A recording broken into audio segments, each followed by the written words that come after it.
𝗼𝗂𝗧𝗂𝗿𝗁, NGU property refurbishments. Here we go, let's go through some top tips for you. So, fire damage. This was a fire damaged property. Top tips when dealing with a loss adjuster. So, this property had an EICR without the electrical inspection condition report. It wouldn't have paid out. You need to make sure that you've got one. Any tenancy needs one.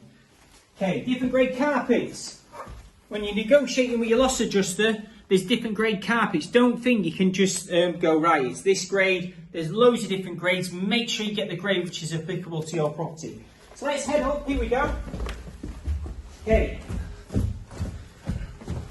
So we can see here it's a brand new bathroom suite. Now with insurance, with fire damage, if you ever come against fire damage, anything which is plastic, as soon as it gets smoke damage on it, will not clean up. So guess what? I've negotiated with the loss adjuster. We've got brand new plastic, brand new windows as a result. As you can see, looks absolutely mint. Okay. Another key one, they'll pay out on things which are stuck down. Vinyl is glued down, so guess what? They'll pay out on vinyl. That's why we managed to get the landlords some free vinyl here as part of the quote. If we head through,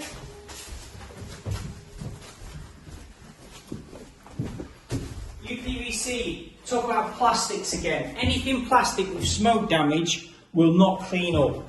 So we make sure that we've got the windows replaced, because as much as you clean them, they'll not clean up. Even to the smallest things of your light switches, your electric sockets, need to be replaced because smoke damage will damage them.